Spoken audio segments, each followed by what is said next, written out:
going to talk about Open-Channel SSDs, which is very similar to the work Laura just presented. And we've been working together for a long time now to enable this open-channel infrastructure. So in generally, when we talk about open-channel, we target public and private cloud providers. And what's interesting about them is that they have this unique set of requirements where we share hardware between dozens of users simultaneously. And the key, and extra to that, we don't know what kind of workload they have. So we're kind of doing a best efforts approach with the kind of FTLs on the SSDs that we have. And that in the end leads to that we get higher write amplification and we get higher costs and so on. So what's been really popular for the last couple of years is moving to software-defined infrastructure. So we saw this first with software-defined networking, where we suddenly had OpenFlow in the network stack that enabled the hyperscalers to easily manipulate the network for their customers. We see it now with SmartNICs, with Stingray, the Bluefield, EMC's Dragonfly board. We see that we have these SmartNICs where we can put computation into them, but it also means we can have backend storage that we can use. So there's a lot of things doing here. And one of the cool things that this drives is that we can have changes in the software that we do to manage this. We can change this on a daily basis, on a weekly basis, on a monthly basis. Whereas if I'm having hardware, it's usually a 3 to 5 years range before I can deploy this new technology, before I use up the hardware that I have and I have to deploy new hardware. And bringing this together with SSDs is that SSDs today are very firmware heavy. And if they're not firmware heavy, you put it all in silicon. And since you want to target multiple customers, they by nature is very general. So of course you can optimize to one workload or the other, and your customers can ask for a specific SKU, but rather you probably just want one SKU that works for all your workloads. That's what they prefer. And also when we do this with the general FTL, we lose the end-to-end principle. So we lose the effort that we can actually optimize from the application and all the way down to the drive, where we place data on the drive. Since we have this FTL in the middle, we lose this. Yeah, you get an extra layer of indirection, you get some benefits, but we lose the chance to optimize for it. So some of our workloads that we see in the cloud is that we have databases that are SQL Server, MySQL, which is in place databases. We have graph databases, Neo4j. We have RocksDB, which is log structured. We have multi-tenancy, where we say all these different databases, WIP services, Hadoop for that, distributed file systems, and so forth. They all run together on the hardware. So usually, so as Laura said, there's hundreds of instances on their hardware that runs together. And each of these can be read or write heavy. So we don't really have that much of a luxury to optimize one way or the other with the current architecture of today. So early on, a couple of years ago, SSDs weren't that big. So that means you maybe had users sharing, 4 or 5 users sharing one SSD. But today, what's happening is that the NAND capacity is growing really, really fast. So now that we have 3D NAND, we are seeing easily 2 4 terabyte drives in production today. And there's been announced 128 terabyte drives as well. So, but the thing is, the users don't have that much of a workload. So they might have a couple of gigabytes, 100 gigabytes, 1 terabyte, but never in the same scale that it's always going to be that you're going to have sometimes hundreds of users using the same SSD. And as was said before, it's like every time you put in a new SSD into production in this kind of infrastructure, you need to characterize it and you need to qualify it before it goes into production. And it makes it really hard. And even if you do all that work, when you bring it into production, your workload is going to change because your customers have a new favorite workload, and therefore the SSDs behave differently than you would expect it to. So there's no guarantees here. And we also lose the since we have multiple users using the same SSDs, we lose these guarantees that are inherent to SSDs where reads are colliding with writes, which prevent us from having strong quality of service guarantees. So with the read colliding with writes, I want to show an example where the read latency, we do the read latency with 0% writes, and what we do is we plot the latency percentiles from 0 to 100%, and we show the read latency. And if we only have reads, what we see is that of our IOs, all of them, 100% of them, completes before 150 microseconds. And with SSDs, as soon as we put in some writes, we start to having these tail latencies. So we have these outliers.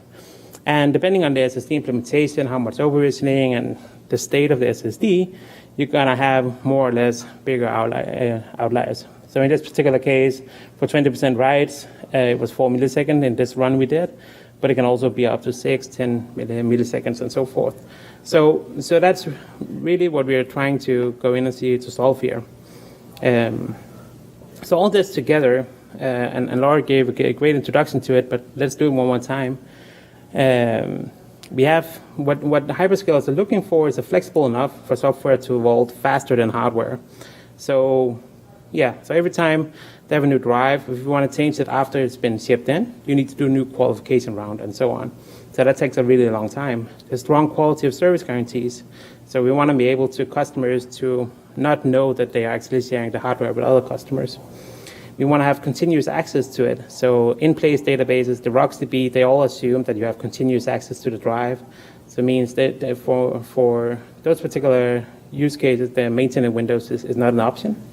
And we also want to support this broad set of application on the shared hardware. So we can't really say, as was mentioned earlier, where we can say, well, we can't change the software stack for each new SSD that we get in.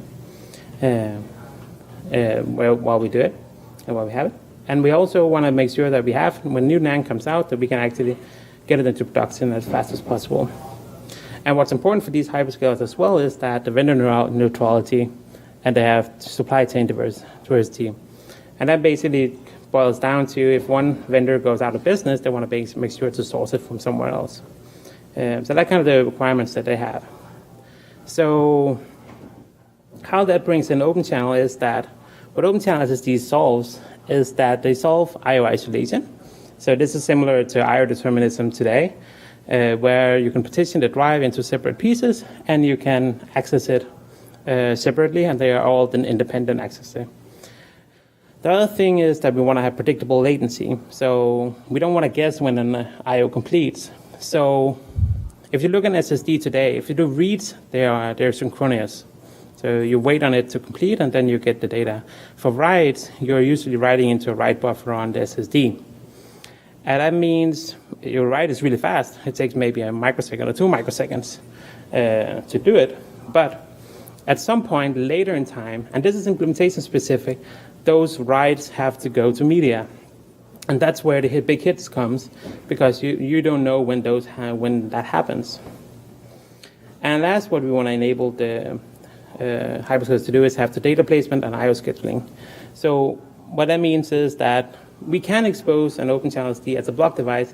We don't have to. We can also expose it through a file system, or we can go it all end-to-end principle and go it all the way up to the application. So that's kind of the goals with Open-Channel SSDs that we see it.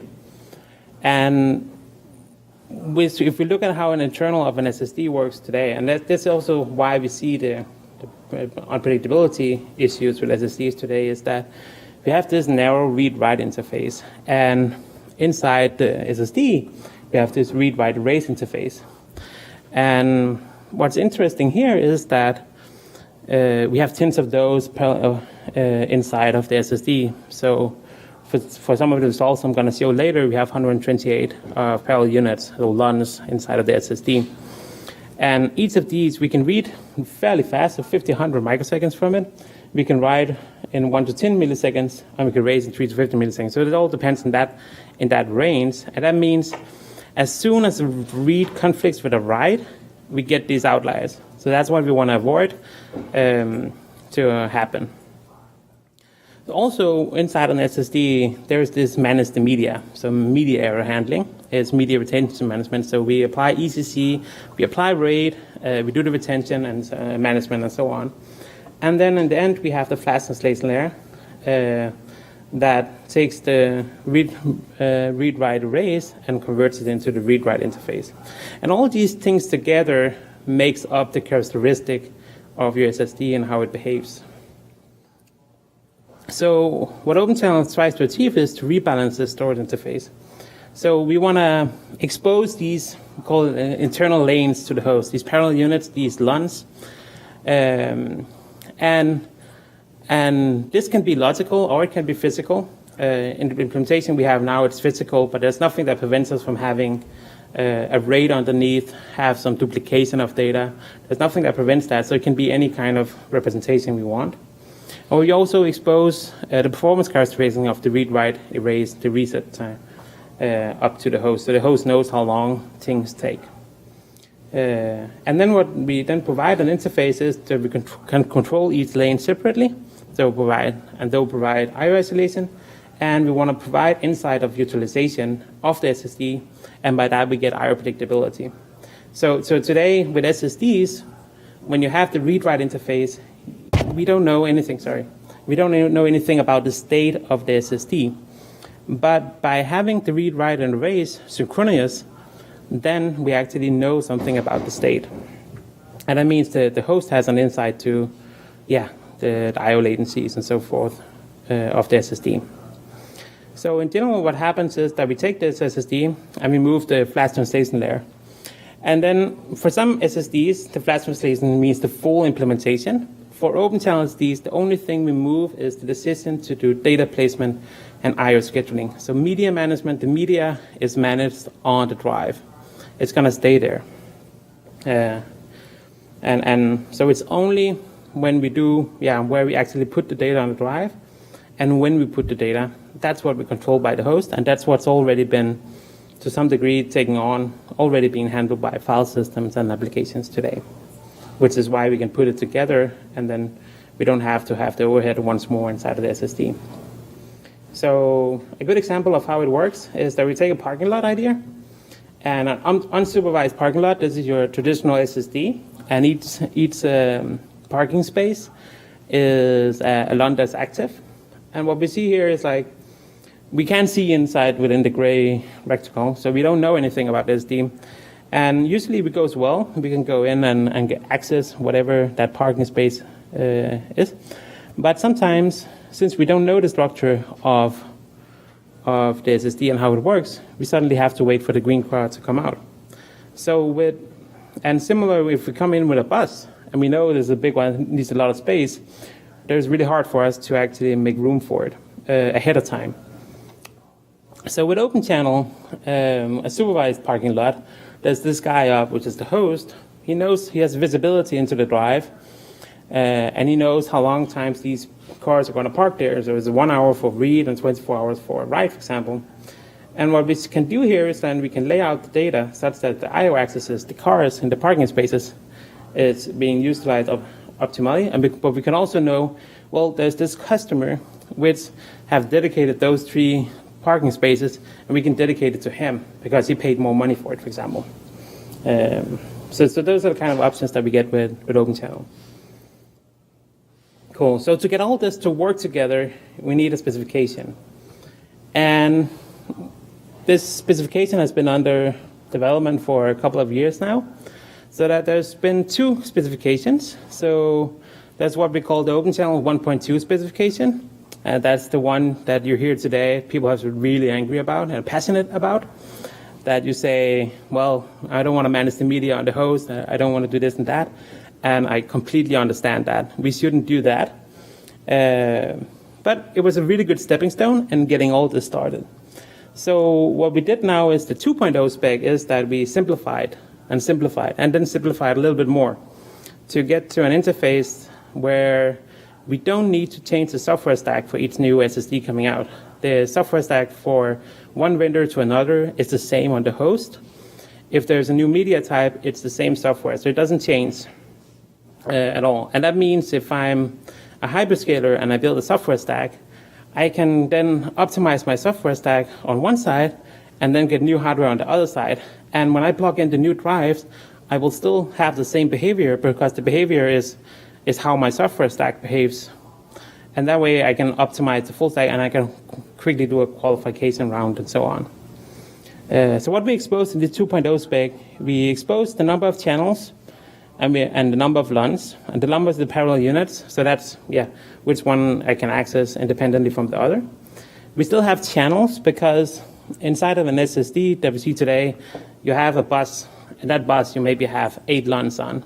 So if you activate all 8 LUNs at the same time, you're going to be what can be called channel bound. So we still, to allow the host to go around that and understand when that happens, we expose this notion of a channel. And then what we then do is that we have these chunks. And within chunks, I'm going to get back into how they are used. And then we have some write sizes requirements. And then we have, well, how long does it take to do a read and write and a reset and a erase? Reset and erase is the same thing, but a reset is more generic. So what's then been done since 1.2 is this log structured. So you write sequential within a chunk.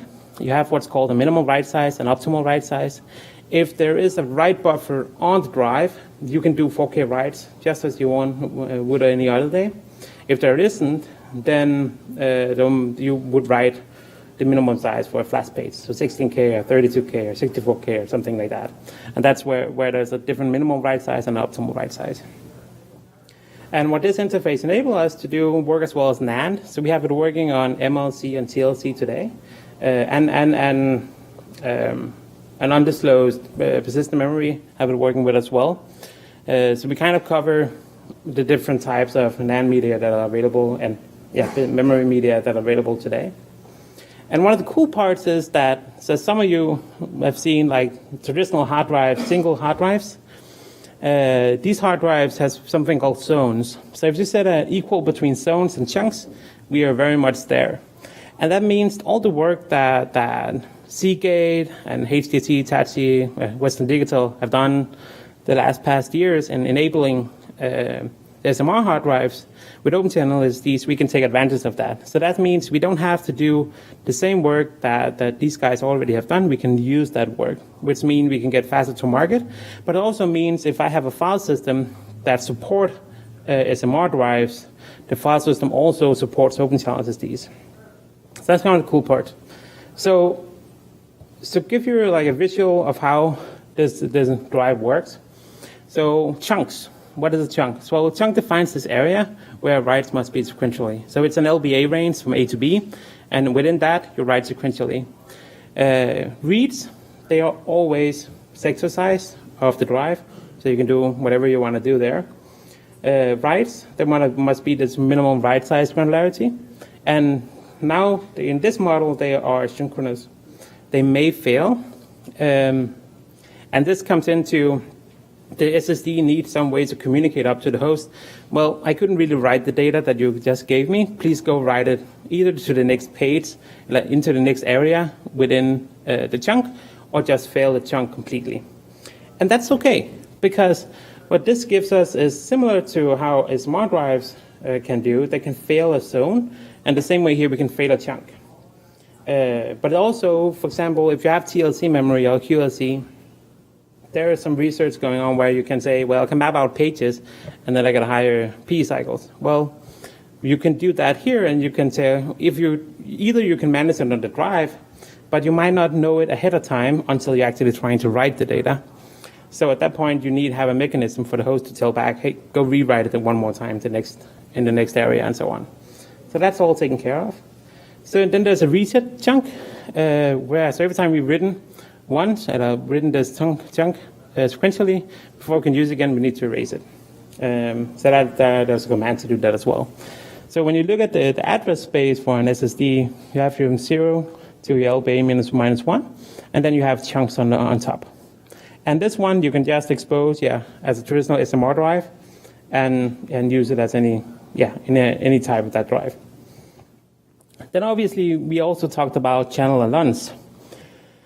So, and the parallelism of the drive is exposed through these two. And what we see here is that we add an extra layer. So there's the LUNs, which have multiple chunks, and then you have channels which have multiple LUNs. And so what we do today is that we represent this within the same namespace. So we tell the host, this is the channels, they're laid out there, this is the LUNs, they're laid out there, and so on. There's nothing that prevents us from having these LUNs exposed at each NVM set if you wanted to, or different namespaces and so on. The reason we did it this way is because usually when you have a single LUN, the performance you get out of it, you can maybe write 20 megabyte per second, and you can read 100 megabyte per second. So when I split up the SSDs into hundreds of pieces, I don't get really great performance from a single LUN. Sometimes the customers, they want to have the performance of 4 LUNs.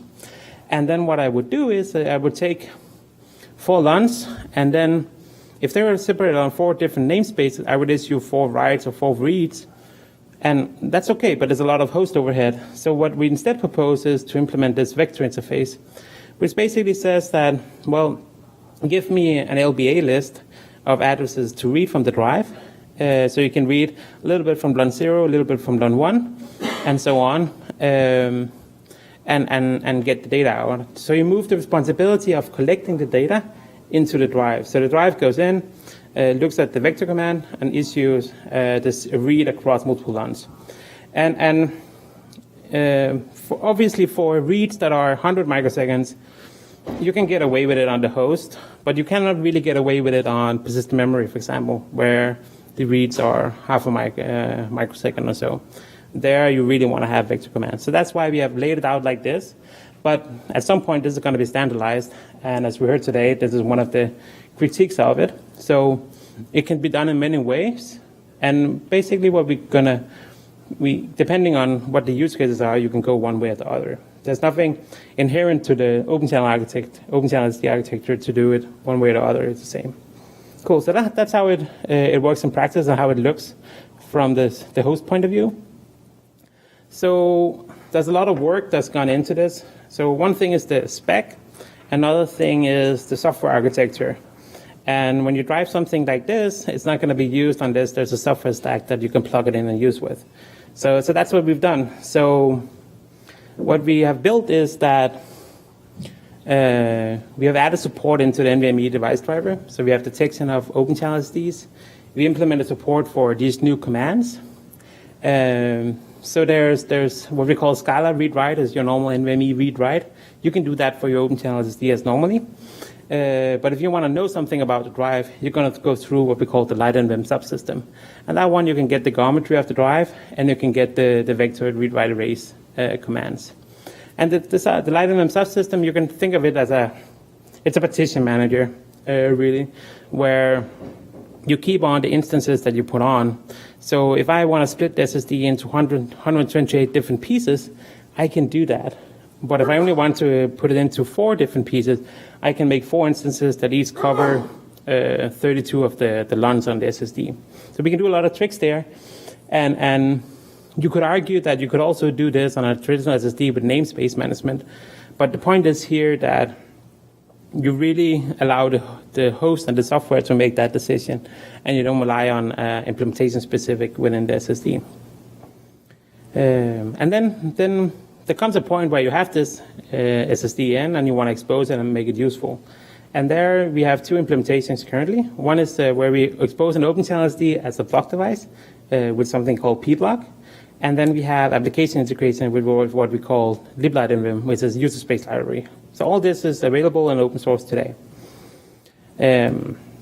Cool. So the pblk, so that's a full-blown FTL, which has what we call multi-target support. So this is the I/O isolations. So yeah, you can make any type of instance that you want. This should be of 2 LUNs, 4 LUNs, 128 LUNs. You can do what you would like. It has what is called a fully associated logical to physical mapping table. So this is where you get the 1 gigabyte of DRAM per 1 terabyte of storage requirement. Right now, there's a host-side write buffer to guarantee the read and write. There's a cost-based garbage collector, which uses the valid sector count as a metric, so to decide which block should be garbage collected next time. Right now, we're implementing, so we also take the PE cycles count and all the other things that you need. So the reason we first do this now is because we we only have a relatively count in the host. We don't have the physical count. So into this new interface, there's a way for the drive to tell the host if it's some LUNs have been used more than others. And then one of the things that's also taken care of is that the mapping table, and that one has to be persisted. And what we do here is that when you boot it up, we have like a scan-based L2P recovery, where we have this, we call it line. So a line is all the blocks and all the chunks across all the LUNs that we allocated. And for those, we call that a line. Other calls it a RAID line, all calls it RAID block, logical block is different terms for it. And those, when we boot up pblk, we scan the drive and find those and bring up the drive. We also starting to implement the FTL log such that when we bring up the drive and it hasn't been shut down properly, we know where to go ahead. So right now if you take a full drive, it takes, and you get the worst possible thing, it takes like 30 seconds to bring up the system with the open, to reread the metadata and so on, to find the closed line and open lines. And when we add in the FTL log, it's going to take, less than a second to boot up. So it's in line with how you would expect a traditional SSD to work. Can we have multiple SSDs for subsystem? Yeah. And we can, so we haven't done it yet, but it's been built such that we can have, I don't know if that's what you asked, but if you have multiple SSDs, we can have one FTL across all the SSDs. It's been built so it supports it. We just haven't filled in the structures yet. But that's part of it,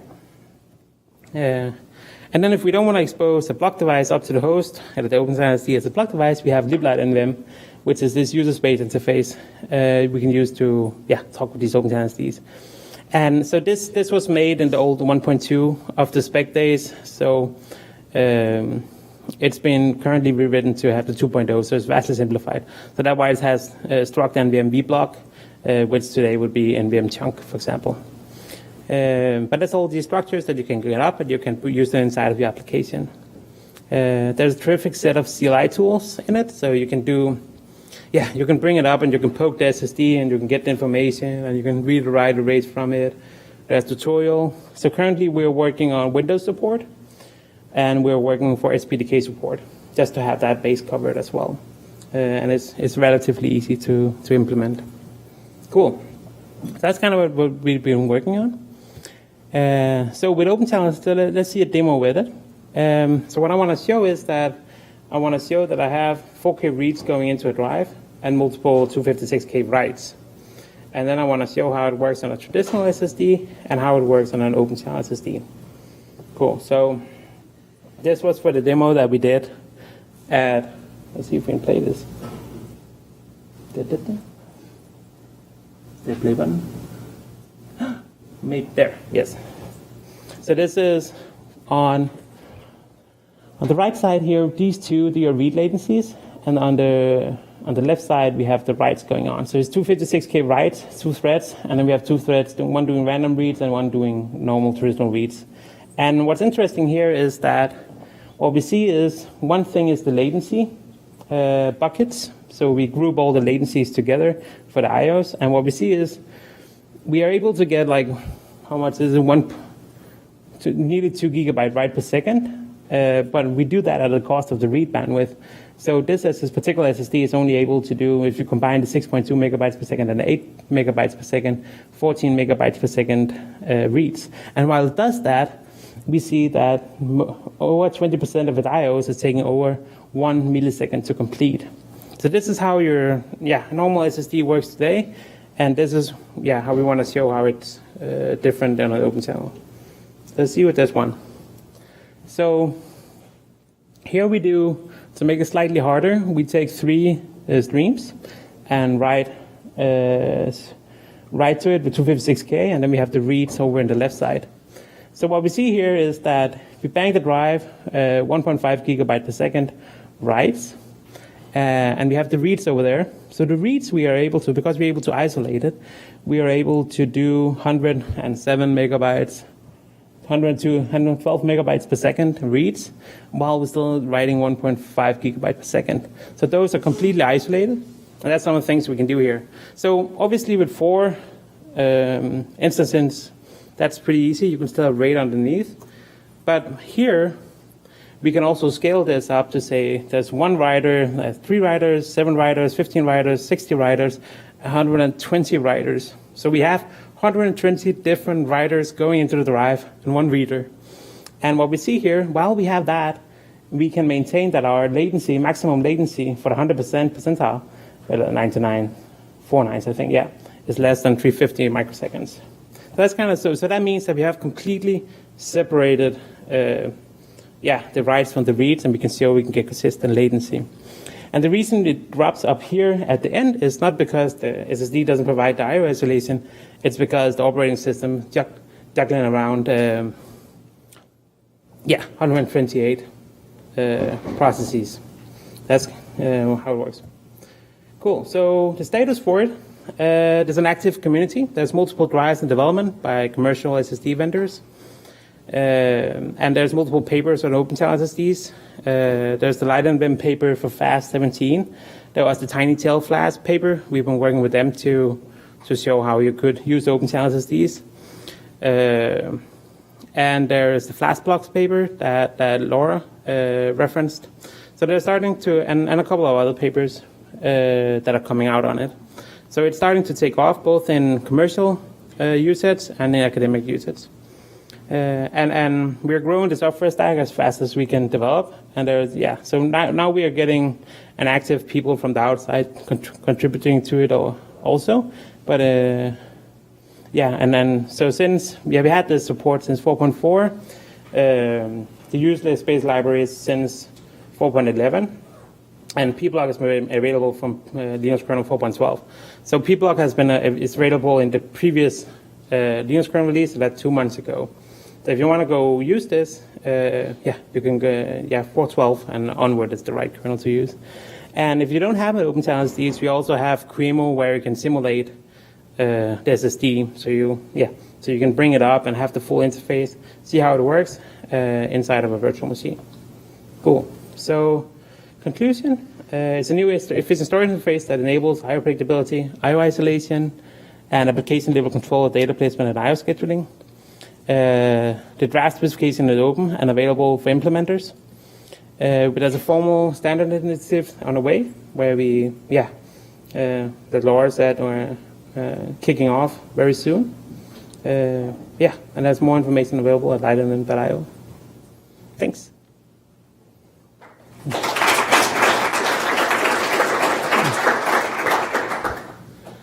Any questions? Hey.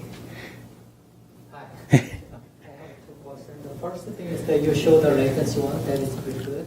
And how about the performance compared to legacy? How much bandwidth or could you saturate the device bandwidth? And second question, what is a failover scheme? How do you recover from the failure? Cool. So that's good you asked, because I actually had a slide for that I took out. So this is what we can get like when we scale up the device. So the device we just got the number from the video was a dual plane NAND. This one is a quad plane. So this shows how it scales up linear with the number of channels in use. That makes sense. And then with the errors, what I haven't talked about is that there's 2 ways the SSD can recover on. Either the SSD takes the hit and does its own recovery. So, for example, I have this read or write disturb, and I have to fix it. If it's implementation specific, the drive can just go and fix it at the cost of making these outliers. So that's one way. And the other way is that the SSD has this AER NVMe feedback loop that tells the host, well, this chunk here is getting really bad, you should refresh it. So we have those 2 mechanisms to tell the host that, you should, the data is getting bad or something else happened. So for the system failure, you will just make a snapshot or check a point of your mapping table, or because it's, mapping table needs to endorse the size, volatile. I'm not sure if you are using non-volatile memory inside the host or not. So that's a use case to have it for sure. We don't do it today. So we manage the mapping table within the out-of-band area to do that. But in case of failure, Yeah, we do the same as other SSDs do. We go in and do a scan of the open line and then recover the mapping table. So the mapping table, whenever we do a write, we also store the LBAs. So when we come back to it, we can recover the state and get back to before the system crashed. In that case, you need to scan all these to Yeah. construct the mapping table. Yeah, so what we do there is like we keep, at the end of each line, we keep a log that keeps track of it. So we know that's in place. So we just go read that. And then the open line, we have to do a sequential scan. But yeah. And then we want to add an FTL log. So we know when the drive has been shut down and we can just go get the full image. But but if we have persistent memory, then we can skip that step. Or if we have, so the Hyperscale has other ways to store the metadata. So we could store it in there, yeah. That's a good point. Cool. Hey, how do you deal with setup time? Wait, what? Setup time, like when you write to a particular, page or something. Yeah. In a blog, then, you have to let it settle before you write to the JSON page. Oh, yeah. So in that case, we keep a cache on the drive. You keep a cache on the drive. So we cache it until we are able to read it. In that case. So you do require a cache on this drive too. Yeah. So we either do that. So that's one option, or the other option is for the host to tell it that you cannot read the data until you've written some more, or that you go in and say you should cache it into host memory. So that's 3 different options. And the cool part about the options where we don't cache it is that there are some type of workloads where we just write it, but we really don't want to read it back before and days after. And then we can skip having that DRAM requirement. So that's needed if we're going to go to thousands of streams on an SSD.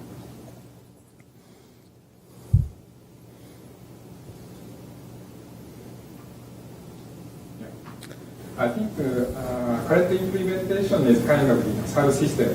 Do you think it's possible that in the future, so a small SSD device has the same specification? Yeah, so we have working prototypes with M.2, and I mean, so this is also usable for tablets. So where you have it all in one chip, where you don't have DRAM on the package, and then you use the DRAM from those. So instead of having the host memory buffer, you would integrate it with the FTL and so on. So that will be more efficient.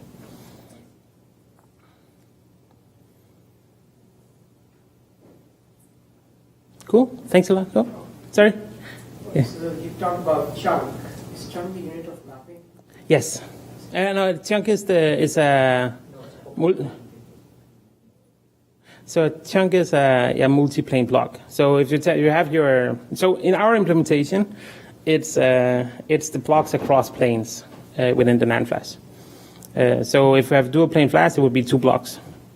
That would be the unit, yeah. Another question. The body of people who are working on this, is that a standard body, or is it more like open source where people can contribute? Yes, it's all in open source, yeah. That one can contribute to it. We are us working with CNX. We have people from various SSD vendors which don't want to be named that have contributed to it. And we have some hyperscalers that's contributed to it as well. And then we have some on the side people that from academia and that contributed to it. But we are pulling a lot of the weight right now. Cool. Thanks a lot.